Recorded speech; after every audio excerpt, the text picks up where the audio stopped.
result, we needed to fix a time, right? And then things were gonna happen, right? But then there was this other result. I think you mentioned it was by Muro and Hayes, right? Where we could actually say this is gonna happen forever, right? If the average the system average is stable. system globally, Yeah. right.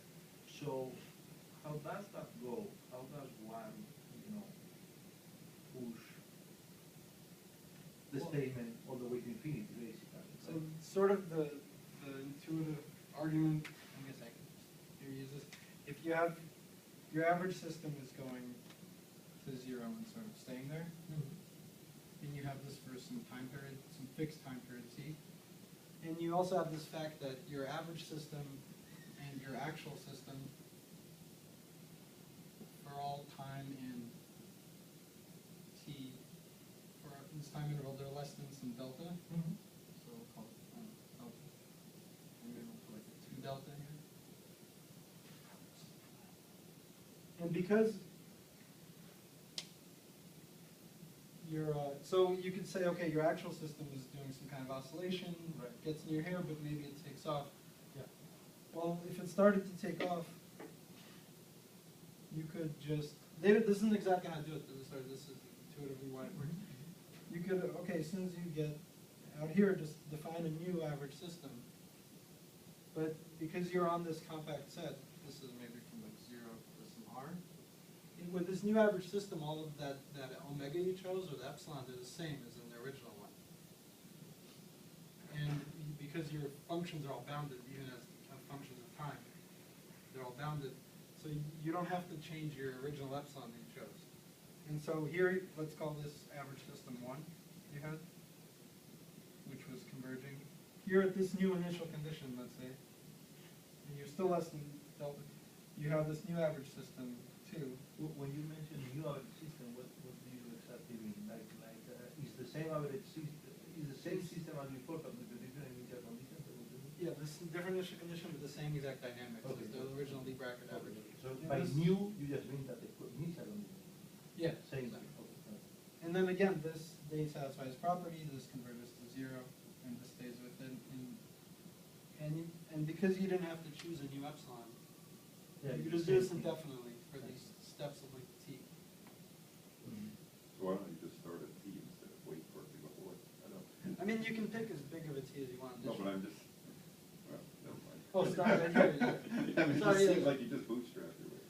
So my question, Alex, is why do we need asymptotic stability of the average system to do this? Why cannot do it in general?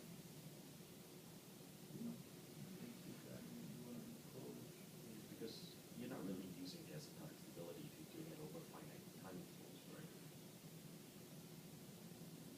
The bootstrapping argument seems like he needs to stay in the compact set, the bottom one, and stay away from maybe some boundaries. So you could perhaps weaken the assumptions. Right, because you're close, right? You just have to be close, you don't have to be. Exactly, that's what the average. Well, in the trajectory tracking results, you're just staying in this compact set. And the error system is. Forget about the trajectory tracking. Just when did you use the global asymptotic stability of the average system? I guess I missed that. If I drop that assumption, then instead of drawing this line, right, you draw something, like it's traveling. But then I still know, that I'm close.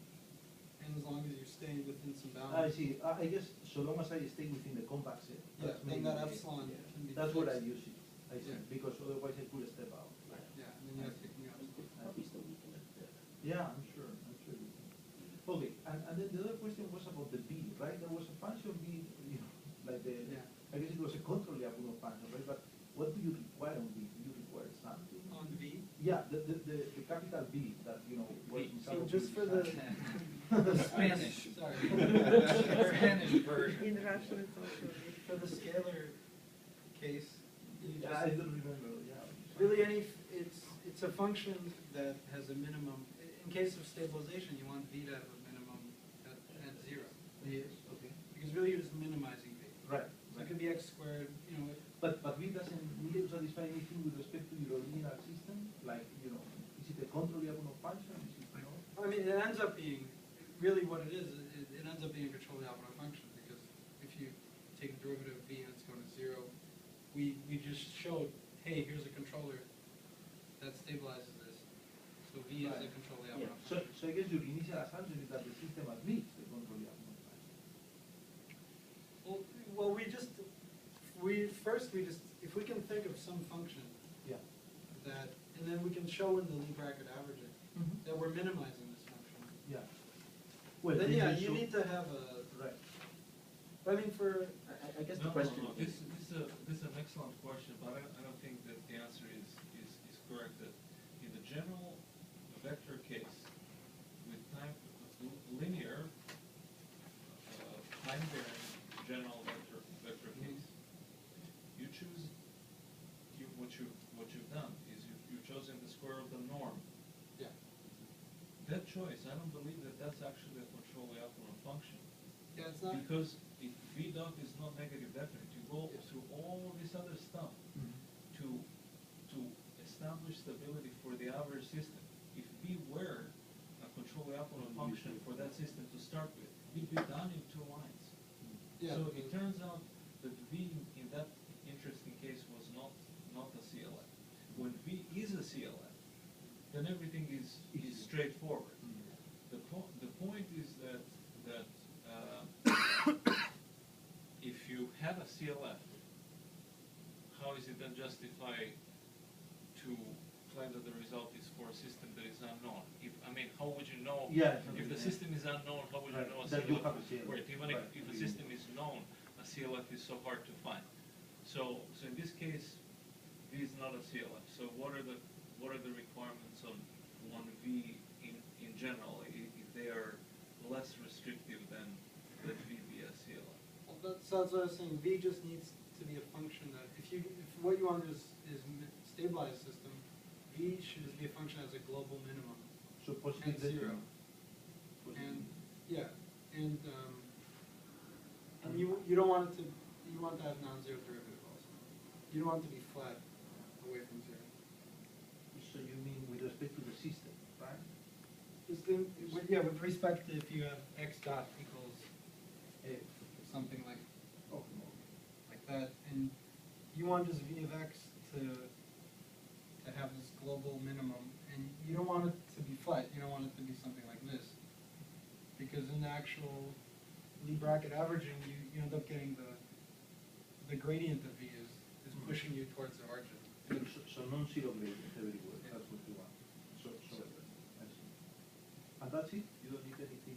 So you don't really need anything that relates V to the original system? Because the 2 conditions that you told me are just conditions on V, right? They have nothing to do with the original system. You Yeah. don't need... Well, when you go through analysis, it ends up, yeah. It poses a whole list of other conditions on the gain, so. Yeah, the gains depend Yeah, on- the conditions on V are very flexible, but there are other conditions on the control algorithm, so. So, yeah, I guess what you're saying basically is that you can still make a smart choice for V, it's like, which will, it's like, give you a better or more efficient algorithm, right? But at least formally speaking, there are no real constraints except for the 2 you mentioned. Yeah. So if you knew something about the system, obviously, it's like you could make a better choice. Yeah.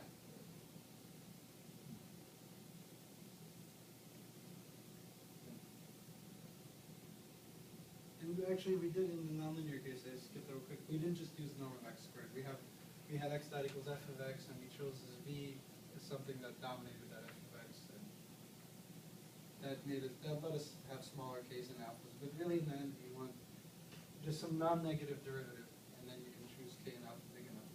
No mind.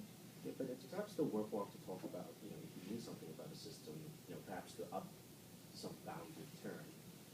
Could you say something about what properties you'd like V to have, it's like, which are somehow adapted to it? Yeah. Well, think it so. sounds to me like what you're missing here is the cost of the controller in your cost analysis. Yeah. That seems to be what everybody's driving at. Well, so Sure, in right.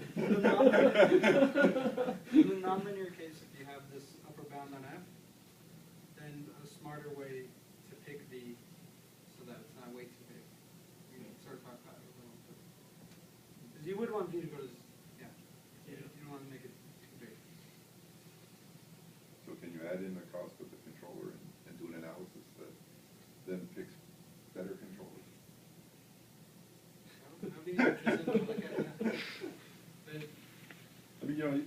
bouncing all around. In a real life, you may not want to be riding in that car. Yeah, you don't.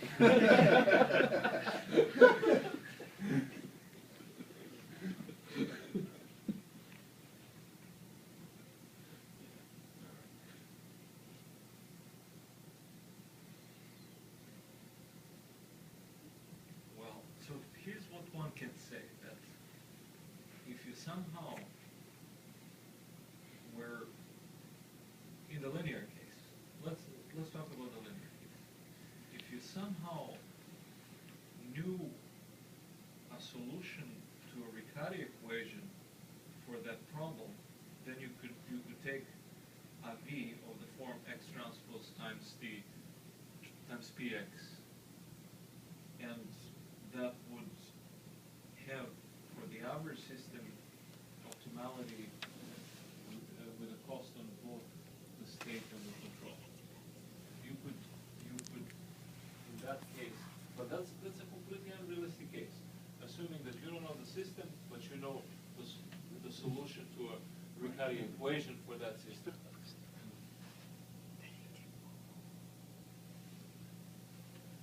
No, but I think sort of a more realistic case is that you have some idea of what the system is up to some error, right? It's like, so, it's like, so some, it's like you have a bound, it's like what errors you have, it's like, and then based on sort of your simplified model, it's like you can say something, and then together with the bounds, you'll be able to say that, well, that's optimal up to, some bounded sense.